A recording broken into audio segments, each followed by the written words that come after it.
Mga balita naman sa labas ng bansa, volunteers mula sa Russia posibleng tumulong na rin sa Syrian Armed Forces at Amerika at 11 pang mga bansa nagkasundo sa free trade deal. Itong mga globalita ni Edwin Eusebio.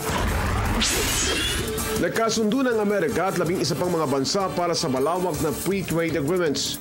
Ito ang magbibigay daan sa pagbaba ng mga balakid sa kalakalan at magtatakda ng iisang pamantayan o common standards sa mga bansa sa palibot ng Pacific Rim. Sa naturang rehiyon, nagmumula ang halos kalahati ng global output o kalakal na iniluluwas sa buong mundo. Inihayag ang magandang balita hinggil sa agreement sa Atlanta. Nasa mga mambabatas na ngayon ang bawat bansa ang pagdetermina o pag-aaral sa mga termino ng Trans-Pacific Partnerships o TPP. Matapos ang 5 taon ng mga urong-sulong ng mga negosasyon sa 12 Pacific Rim nations, sinabi nito na nagkasundo na rin sa wakas para sa free trade deal. Isa rin sa magandang dulot nito ang mas mababang taripa at mas pinagandang living standards sa mga bansa sa Asia-Pacific region. May 3 buwang palugit ang mga mambabatas para ratipikahan o pagtibayin ng free trade agreement.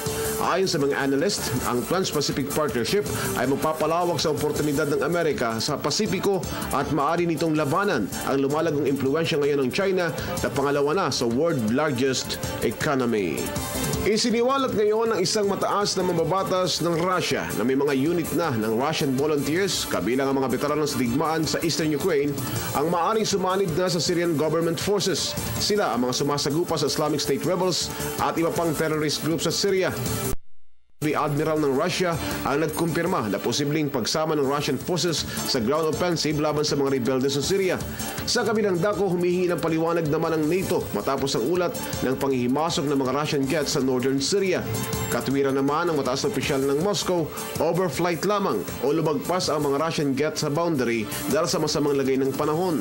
Sa kabila ito ng ginagawang airstrikes ng Russia sa kanilang mga punteriya o target sa Syria na posisyon umano ng Islamic State militants at iba pang terrorist sa Syria. Para sa Telebisyon ng Bayan, Edwin Eusebio.